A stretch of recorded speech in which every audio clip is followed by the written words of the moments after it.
আমি বাংলাদেশি, এখানে তো বাংলাদেশের মিনিস্টার সাথে। ব্রিটিশ নাগরিকত্ব ত্যাগ করেছেন কিনা প্রশ্নের জবাব না দিয়ে কে এটা নিয়ে নিউজ করেছে, কার এত জ্বালা, পররাষ্ট্র প্রতিমন্ত্রী হুমায়ুন কবিরের এমন বক্তব্যের প্রতিক্রিয়া জানিয়েছেন জাতীয় নাগরিক পার্টির নেতা ও সংসদ সদস্য হাসনাত আব্দুল্লাহ।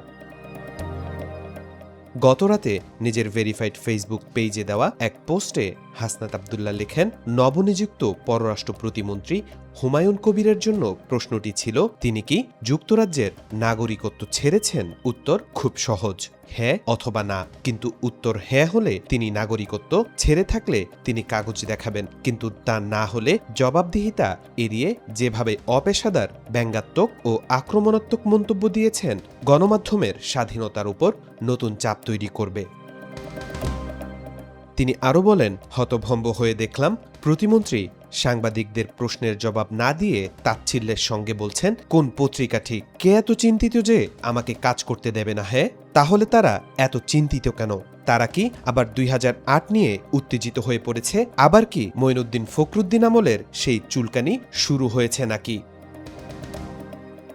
হাসনাত আব্দুল্লাহ আরও লিখেন, এই রকম আচরণ দিয়ে একজন মানুষ কি করে কূটনীতি সামাল দেবেন? কূটনীতিকরা বিনয়ী, ভদ্র হন। কোনো প্রশ্ন এড়াতে চাইলে তা কূটনীতির মারপেচে এড়িয়ে যান। কিন্তু বিএনপির প্রতিমন্ত্রী তো কূটনীতির ধারে কাছে গেলেন না, বরং তার নাগরিকত্ব নিয়ে যে প্রশ্ন তোলা হয়েছে এটাকেই আক্রমণ করলেন। সংবিধান, আইন, বিধিবিধান সবার জন্য সমান ও সহজ। কোনো ব্যক্তির বিদেশি নাগরিকত্ব থাকলে তিনি এমপি, মন্ত্রী হতে পারবেন না। এনসিপির একজন নেতা এ কারণে নির্বাচন করতে পারেননি। আমরা কষ্ট পেলেও আইনি বিধান মেনে নিয়েছিলাম। বিএনপির অন্তত হাফ ডজন প্রার্থী নির্বাচনের সময় বিদেশি নাগরিকত্ব গোপন করেছিলেন। টিআইবির 3 জনের কথা বলেছে, কিন্তু আমরা জানি এই সংখ্যাটি আরও বড়।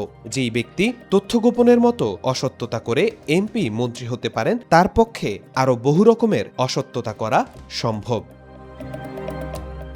এনসিপির এই সংসদ সদস্য বলেন, হুমায়ুন কবির আমাদের শত্রু নন। তিনি অনেক বছর যুক্তরাজ্যে তারেক রহমানের সহযোগী ছিলেন। সুতরাং প্রধানমন্ত্রী তো জানার কথা হুমায়ুন কবিরের সেই দেশের নাগরিকত্ব রয়েছে। তিনি কি জেনে বুঝেই এই কাজটি করেছেন? গণতন্ত্রে মন্ত্রী এবং মন্ত্রী পরিষদের জবাবদিহিতা বাধ্যতামূলক। আমরা হুমায়ুন কবিরের জেল ফাঁসি চাইছি না, শুধু জানতে চাই তিনি যুক্তরাজ্যের নাগরিকত্ব ছেড়েছেন কিনা। ছেড়ে থাকলে প্রমাণ কি? তিনি যদি উত্তর দেন না, তাহলে এটা সত্য যে উনি এখনো যুক্তরাজ্যের নাগরিক। এর মাধ্যমে তিনি জনগণের সঙ্গে অসত্যতা করছে, সংবাদ মাধ্যমকে গরম চোখ দেখিয়ে ক্ষমতার দম্ভ দেখাচ্ছে।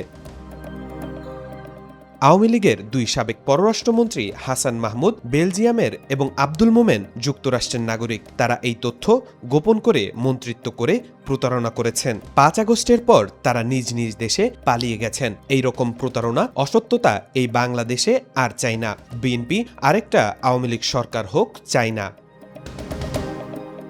তিনি আরও লিখেন, কিন্তু প্রশ্নের উত্তর না দিয়ে সাংবাদিকদের ব্যঙ্গ করা, তাদের উদ্দেশ্য নিয়ে রাজনৈতিক ইঙ্গিত দেওয়া এবং 2008 ও মঈনুদ্দিন ফখরুদ্দিন আমলের প্রসঙ্গ টেনে আনা কোনোভাবেই একজন মন্ত্রীর কাছ থেকে প্রত্যাশিত পেশাদার আচরণ হতে পারে না। আরও গুরুত্বপূর্ণ বিষয় হল, মন্ত্রী এখনও মূল প্রশ্নটির কোনো স্পষ্ট ও তথ্যভিত্তিক জবাব দেননি। মন্ত্রীর এই আচরণ শুধু একজন সাংবাদিককে নিরুৎসাহিত করে না, এর প্রভাব পুরো সংবাদ মাধ্যমের উপর পড়ে। আজ একজন সাংবাদিক প্রশ্ন করতে ভয় পেলে কাল আরও 10 জন প্রশ্ন করার আগে ভাববেন। সেখান থেকেই শুরু হয় সেলফ সেন্সরশিপ।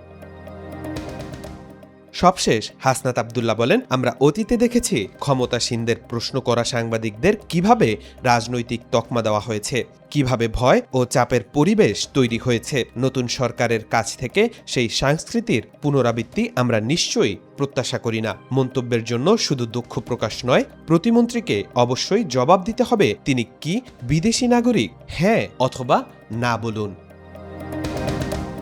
তাওফিকুল ইসলাম, আজকাল।